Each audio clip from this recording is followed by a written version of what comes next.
right, people, we are here officially for the sixth season of the UNPL. That's right, we're back, baby. Fourth season in a row, and we're still kicking it. The rules this time around are going through a bit of a change up as compared to previous seasons. One division, 16 coaches, that's still the same. We're bumping up the points, 125 points for 10 to 12 Pokemon, bumping up the number required as well from last season. Five free agency transactions, one freebie Tera swap before transactions. The Terra captains, it's going to be high tier Terra, 17 points and below, basically. A max of total 25 points. I'm pretty sure you can actually have up to three Terra captains if you want that, even. And free Terra preview, much like BHDL. So that's going to be exciting. The biggest change, of course, is that we're going to actually have the Ubers. Now, that's not quite the level of Ubers as the BBL or BHDL. So I can't get my Mewtwo again.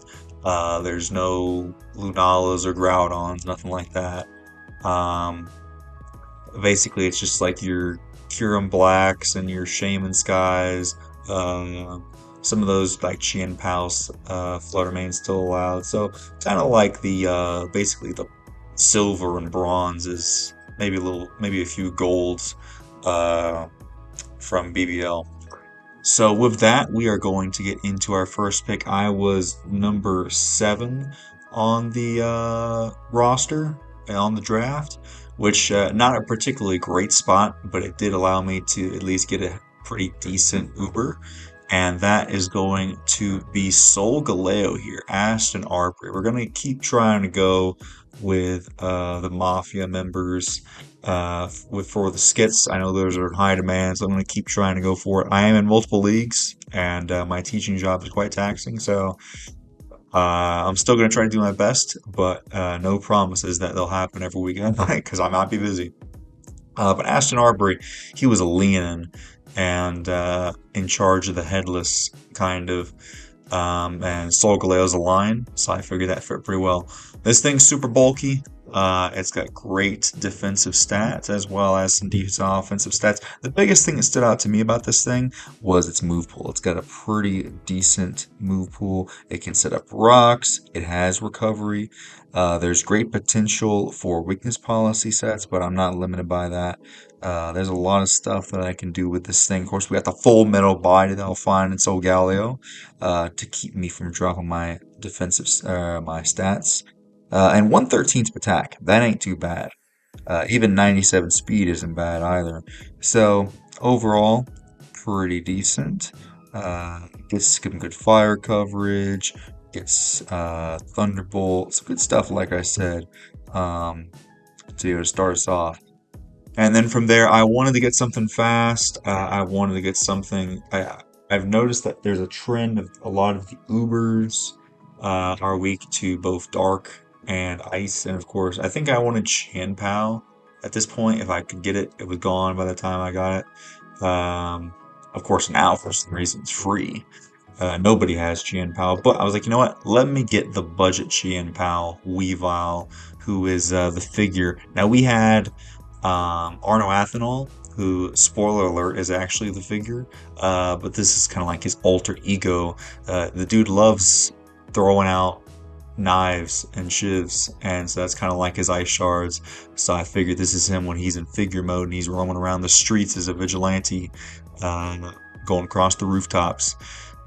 This thing sets a pretty good speed tier. I've noticed that sometimes the faster Pokemon get taken up and then there's not much left. So securing a base 125 Speedmon, pretty solid. Pickpocket is a decent ability if I have the chance to use it, but I'm mainly going to be just spamming knockoff and triple axle. And of course, having priority and ice shard is fantastic. I think this thing also has upper hand, so I could potentially make use out of that if the opportunity presents itself. And yeah, overall, solid number 2 in my opinion. So we're gonna keep it rolling here. Now, not gonna lie, I actually made a deal with Tony Torkel. They wanted Corviknight. There was a whole debacle about them getting Urshifu. They picked the wrong Urshifu. They couldn't get Urshifu Dark. It was a whole thing. So they were like, all right, let me just get Corv. And he was like, all right, I'll tell you what, I'll get you Corv. I could use that Urshifu Rapid Strike you got over there. So we're seeing the return after 3 seasons of Munked Up, aka Urshifu Rapid Strike. This mon's put in great work for me in season 3. I think it was pivotal to my success. We're going to see if we can try to replicate it here. I've got 3 very strong physical attackers here right off the bat. I'm not going to lie, my goal, because I feel like sometimes I've been drafting like 11, 10, basically the max amount of mons. I wanted to go top heavy this time because I feel like the top heavy teams have traditionally done a lot better in UNPL, so that's kind of what I'm going for this time. So another strong physical attacker with some great priority in Aqua Jet. 97 base speed, so that is speed tying with Solgaleo, but I think its priority will make up for it. And of course, Surging Strikes, we can crit. We can go for the Trailblazers. It has pivoting in U-turn. Which does Weave all get U-turn? I don't think it does. So I needed some pivoting because I've been having trouble with that on some of my other teams. But yep, that's our Shifu Rapid Strike Munked Up. If returning. With that, we're going to now move on to our next Pokemon. I wanted to secure a good Tera Captain, and I needed a special attacker. And a nice fire type, and I thought, you know what? Tera Skeledirge will give me a nice bulky Pokemon, nice unaware Pokemon. Unaware has done very well for me in draft recently, so I figured I'd keep on going with it. Unaware Skeledirge with the Tera, I can Tera into anything, so free Tera is really going to help me out here. And of course, I've been doing. I've had. I guess I should. It hasn't technically come out yet, but I've been using it. Let's just say in another league without Tera. And it's been putting in some decent work for me there. I feel like this counters a lot of the mons that might traditionally beat some of my other Pokemon, like fire types that might try to beat what's called Solgaleo, and Weavile, of course, or Chifu deals with them too. But this will just help with that as well. Just any form of setup, then we can beat it. Any grass types as well. So Skeledirge, great Pokemon, can also heal up, so that's fantastic with Slack Off. Will-O-Wisp, Hex, lots of great stuff here. And of course, with free Tera, I can have any type of coverage move that I need. Next up, we are going to need some hazards. I mean, we have Stealth Rocks, but I kind of wanted some more hazards to go with a potential spin blocking Dirge. So we got Sandy Shocks, aka Past Pete. I've used Sandy Shocks in the BHDL season 4. It didn't do too well for me there. I mean, it did good as a hazard setter, but that team just, it's not, let's just say it's not looked back favorably upon by me. But hopefully we can turn things around here. I did want Gliscor. I guess it was a bit late for me to get it. I just barely missed it. That thing also went round 5. So I was like, alright. So I had to change my plans a little bit. I was like, okay, it's fine. Sandy Shocks can work. Give me a nice little electric type to put in some work with. And 101 base speed ain't too bad, getting just above that base 100 threshold. So now I got 125, 101. We're going to try to fill it out a little bit better if I can. I'm not sure if I did that, honestly, but, you know, it is what it is. Some more pivoting, though. Volt Switch is always fantastic to have. Earth Power, nice solid special attacker. I've had 3 physical attackers, so I needed some more special ones. So this kind of fills in that role there. So yeah. That's Sandy Shocks. Next up, we're going to have Galarian Weezing. I needed a nice poison type as well as a fairy. I honestly wanted to try to get Pheasantipity, Caesar Rasper again, but I probably would have been loading up on too much. I don't have a flying type, as you can see, so I could use something. So I figured, all right, let me get a Levitator. Also, there's several teams out there with some terrain mons like the Rillaboom and the Indeedee. So I was like, alright, I can secure my own terrain and potentially override any unburdened sweepers that might try to sweep me by blocking the terrain, basically. Also gives me access to Defog, though. As a hazard man, I would prefer not to have to go for Defog, though honestly, I haven't really. I've been in so many leagues, and I feel like I really haven't been getting that many hazards. So I might be changing. I don't know. I might starting to become a default in GlitchxCity. But we'll try to get a Rapid Spinner down the line. And yeah, Galarian Weezing has some decent coverage. It's a nice big physical wall. So we're gonna try to get this, but I mean Skeletor's is pretty decent with wall, so I think they could kind of go well together. I could use neutralizing gas if I want to absorb the T-spikes, but you know, probably use this thing as a levitator, but we'll see. Depends on the team that we face. With that, we're going to now move on to Arboliva. Give me a nice normal type to block off the ghosts, as well as a good solid grass type. Obviously, this thing would prefer to Tera. I can't afford it though, with the way the points are, but I will definitely take Tera Skeleturge. This thing gives me another access to terrain, but really, this just seemed like the best grass type for the buck. It's a very strong special attacker, base 125, so I needed some more strong special attackers, as well as just super bulky. Strength Sap can keep me healthy. I've been leaning more into the bulky offense, so as you can see, we've got our strong physical and speed F walls, and then we've got our strong attackers like the Weavile or Shifu with the Sandy Shocks, Solgaleo even. So I feel like we got a good mix now. And now we're just trying to fill out the utility roles. Oh, I didn't mention before that, let me see, so we got Pasta P here, who was, became one of the main villains after he oh, I didn't even talk about Jufus. Okay, so we really got to go back and explain these nicknames. So, Jufus, he is this super hungry, just like a guy that basically life has not gone well for him.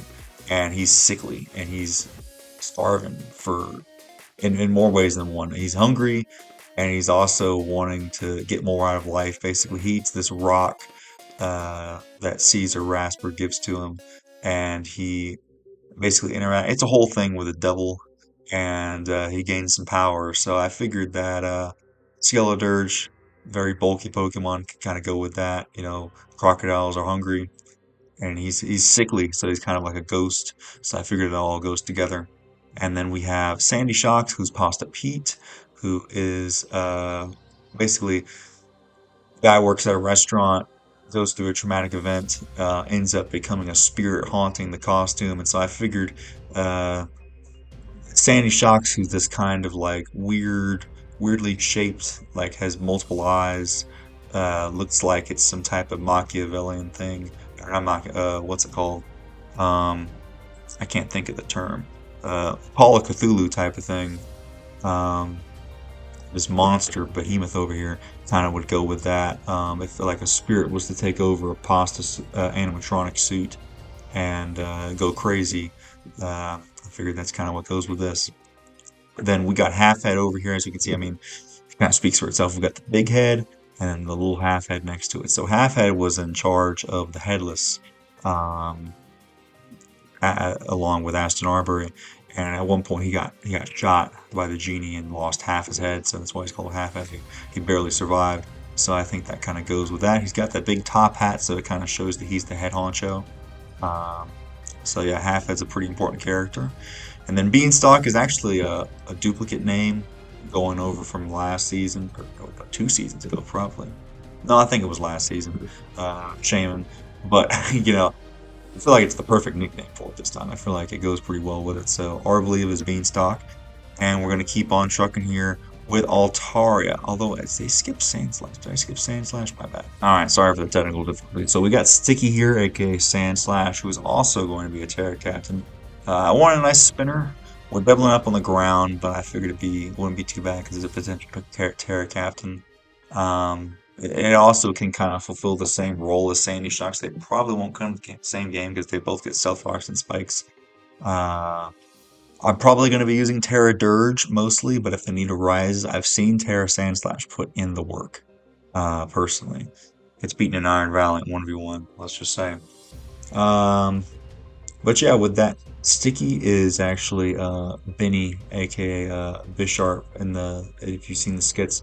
It's his adopted dad. He found him. He put him back together. So he's like a sticky goblin. Stuff is always sticking to him. So I think it kind of goes with that. His name starts with an S, and he's got all these spikes kind of stuck to him. So if you think about it, like all the spikes just stick to him, kind of goes with it.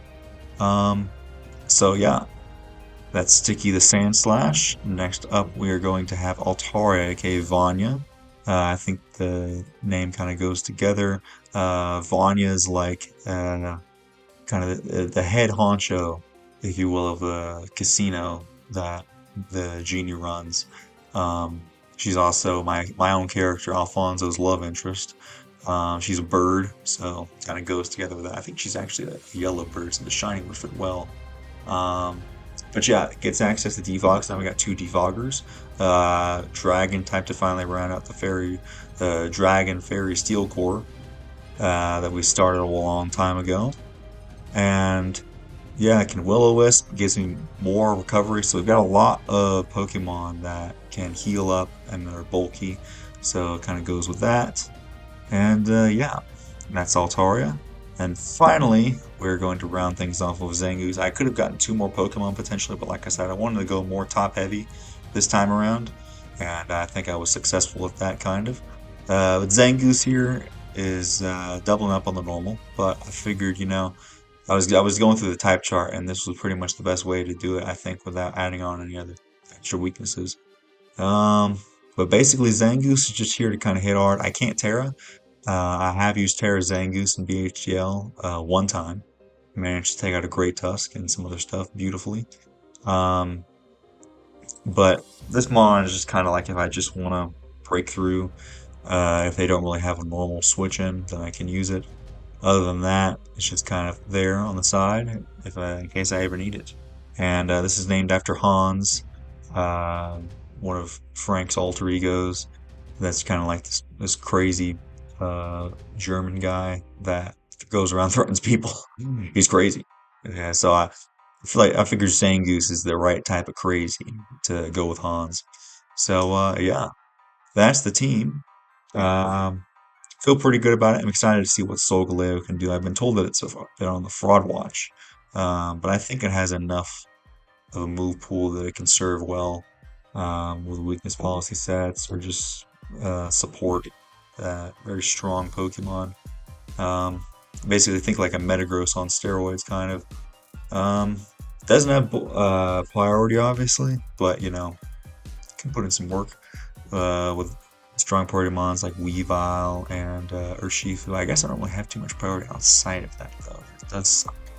I do have Zangoose. That's some more priority, but um, pretty good priority. I got a lot of bulk. The main thing is I want the bulk. So I think Terra Skeledirge is one of the highlights of the team, along with Urshifu and Solgaleo.